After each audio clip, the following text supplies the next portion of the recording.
Assalamualaikum warahmatullahi wabarakatuh. Nama saya Renaldi Dikaprio, NIM 31219297 dari kelas R2B2 Manajemen.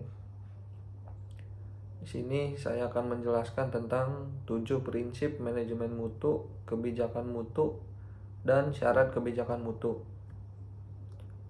Bab 1, latar belakang. Perusahaan pada hakikatnya terdiri dari kumpulan orang-orang dan peralatan operasionalnya, sehingga upaya pencapaian tujuan dalam memaksimalkan keuntungan dan berhasil atau tidaknya suatu misi perusahaan untuk mencapai tujuan atau pengendalian mutu oleh individu-individu yang menjalankan manajemen yang dilaksanakan perusahaan. Mutu atau kualitas didefinisikan sebagai ciri dan karakter menyeluruh dari suatu produk atau jasa yang mempengaruhi kemampuan produk tersebut untuk memuaskan kebutuhan tertentu. Manajemen mutu adalah aspek-aspek dari fungsi manajemen keseluruhan yang menetapkan dan menjalankan kebijakan mutu suatu perusahaan atau organisasi. Perusahaan yang mempunyai pengendalian mutu yang baik dan teratur kemungkinan besar tidak akan mengalami hambatan-hambatan dalam mengerjakan tugasnya dengan efektif. Dan begitu pula sebaliknya, bila perusahaan tidak mempunyai organisasi yang baik dan teratur, sehingga dalam melaksanakan tugas dan pekerjaan yang diberikan oleh pimpinan kepada bawahan akan mengalami hambatan. Oleh karena itu, perlu adanya memahami kebijakan manajemen mutu dan prinsip-prinsip dalam manajemen mutu. Bab 2, pembahasan. Apa itu prinsip manajemen mutu? Ada beberapa prinsip manajemen mutu yang diadopsi oleh standar internasional untuk manajemen mutu. Prinsip-prinsip ini digunakan oleh manajemen puncak sebagai kerangka kerja, framework yang akan membimbing organisasi pada peningkatan kinerja. 7 prinsip manajemen mutu ISO 9001 tahun 2015 adalah sebagai berikut. A. Fokus pelanggan. Fokus utama dari organisasi manapun adalah untuk memenuhi dan melampaui harapan dan kebutuhan pelanggan. Ketika suatu organisasi dapat memahami dan memenuhi kebutuhan pelanggan saat ini dan masa depan, maka akan menghasilkan loyalitas pelanggan yang pada gilirannya meningkatkan pendapatan. Bisnis ini juga bisa mendapatkan peluang pelanggan baru dan memuaskan mereka. Ketika proses bisnis lebih efisien, kualitas lebih tinggi, maka lebih banyak pelanggan yang puas. B. Kepemimpinan.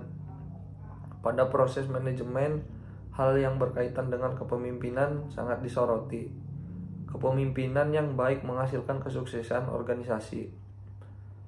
Pada kepemimpinan yang hebat mampu membangun persatuan dan tujuan di antara tenaga kerja dan pemegang saham. Menciptakan budaya perusahaan yang berkembang, memberikan lingkungan internal yang memungkinkan karyawan untuk sepenuhnya memanfaatkan potensi mereka dan terlibat aktif dalam mencapai tujuannya. Para pemimpin harus melibatkan karyawan dalam menetapkan tujuan dan sasaran organisasi yang jelas. Ini memotivasi karyawan yang dapat secara signifikan meningkatkan produktivitas dan loyalitas mereka. Selanjutnya, keterlibatan orang. Keterlibatan staf adalah prinsip fundamental lainnya. Manajemen melibatkan staf dalam menciptakan dan memberikan nilai, apakah mereka penuh waktu, paruh waktu, outsourcing, atau di rumah. Organisasi harus mendorong karyawan untuk terus meningkatkan keterampilan mereka dan menjaga konsistensi.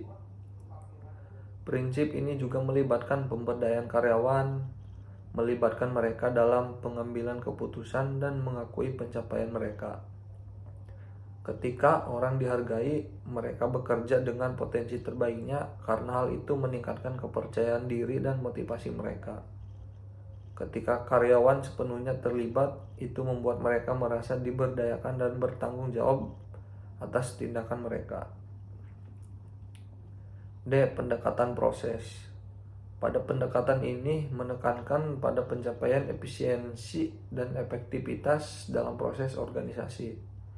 Pendekatan ini mensyaratkan pemahaman bahwa proses yang baik menghasilkan peningkatan konsistensi, kegiatan yang lebih cepat, pengurangan biaya, pengurangan pembangunan limbah, dan peningkatan berkelanjutan. Suatu organisasi ditingkatkan ketika pemimpin dapat mengelola dan mengendalikan input dan output dari suatu organisasi serta proses yang digunakan untuk menghasilkan dan memaksimalkan output. Peningkatan berkesinambungan. Setiap organisasi harus mempunyai tujuan untuk terlibat aktif dalam perbaikan berkelanjutan. Bisnis yang meningkat harus mengalami peningkatan kinerja, fleksibilitas organisasi, dan peningkatan kemampuan untuk mendapatkan peluang baru. Bisnis harus dapat menciptakan proses baru secara berkelanjutan dan beradaptasi dengan kondisi dan situasi pasar yang berubah. Pengambilan keputusan berbasis bukti. Pendekatan logis berdasarkan data dan analisis adalah naluri bisnis yang baik. Bisnis harus mengadopsi pendekatan faktual untuk pengambilan keputusan. Bisnis yang membuat keputusan berdasarkan data yang diverifikasi dan dianalisis memiliki pemahaman yang lebih baik tentang pasar. Mereka mampu melakukan tugas yang memberikan hasil yang diinginkan dan bahkan membenarkan keputusan masa lalu mereka. Pengambilan keputusan faktual sangat penting untuk membantu memahami hubungan sebab akibat dari berbagai hal dan bahkan menjelaskan potensi hasil dan konsekuensi yang tidak diinginkan. Selanjutnya G. Manajemen hubungan. Manajemen hubungan merupakan tentang menciptakan hubungan yang saling menguntungkan dengan semua pihak yang berkepentingan, termasuk pemasok dan pengecer. Berbagai pihak yang berkepentingan dapat memengaruhi kinerja perusahaan. Organisasi harus mengelola proses rantai pasokan dengan baik dan mempromosikan hubungan antara organisasi dan pemasoknya untuk mengoptimalkan dampaknya terhadap kinerja perusahaan.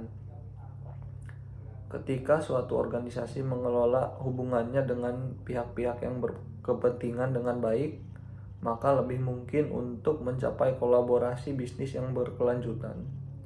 Hasilnya adalah optimalisasi biaya dan sumber daya, meningkatkan dan membangun hubungan jangka panjang, dan fleksibilitas tanggapan bersama terhadap perubahan pasar atau kebutuhan dan harapan pelanggan. Menjalin hubungan dapat diaplikasikan tidak hanya pada bisnis yang dijalankan perusahaan. Lembaga pendidikan juga menerapkan hal ini agar anak didik baik siswa maupun mahasiswa terlayani dengan baik. Oleh karena itu, terdapat kajian tersendiri mengenai manajemen mutu pendidikan. Selanjutnya B.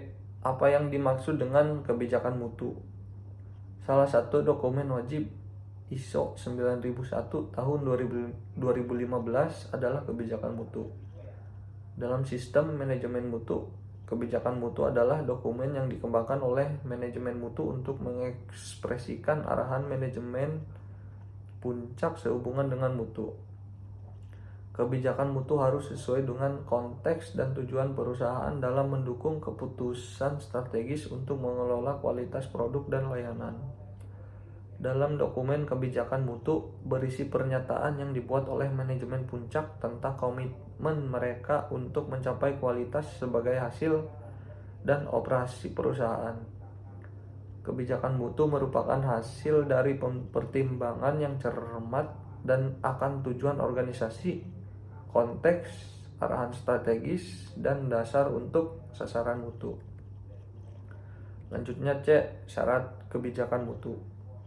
Syarat-syarat kebijakan mutu terdiri dari pertama, sesuai dengan tujuan dan konteks organisasi. Kedua, mendukung arah strategis perusahaan. Ketiga, merupakan dasar untuk menetapkan sasaran mutu. Keempat, komitmen untuk memenuhi semua persyaratan yang berlaku. Yang kelima, komitmen untuk selalu meningkatkan sistem manajemen mutu. Kebijakan mutu harus didokumentasikan dan tersedia untuk semua pihak yang berkepentingan serta dipahami dan diterapkan oleh karyawan. Persyaratan ini memperjelas bahwa tim manajemen puncak perusahaanlah yang harus menentukan kebijakan kualitasnya. Mereka memiliki pengetahuan yang harus dipertimbangkan selama pengembangan kebijakan. Lanjutnya bab 3 penutup. Kesimpulan. Yang pertama, 7 prinsip manajemen mutu adalah fokus pelanggan, kepemimpinan, keterlibatan orang, pendekatan proses, peningkatan berkesinambungan, pengambilan keputusan berbasis bukti, dan manajemen hubungan. Yang kedua, kebijakan mutu adalah dokumen yang dikembangkan oleh manajemen untuk mengekspresikan arahan manajemen puncak sehubungan dengan mutu. Yang ketiga, syarat-syarat kebijakan mutu. 1. Sesuai dengan tujuan dan arahan konteks organisasi. 2. Mendukung arah strategis perusahaan. 3. Merupakan dasar untuk menetapkan sasaran mutu. 4. Komitmen untuk memenuhi semua persyaratan yang berlaku. 5. Komitmen untuk selalu meningkatkan sistem manajemen mutu. Yang selanjutnya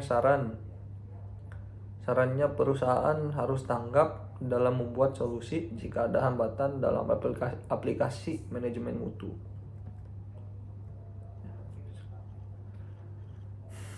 Sekian presentasi dari saya. Kurang lebihnya mohon maaf. Wabillahi taufiq wal hidayah. Wassalamualaikum warahmatullahi wabarakatuh.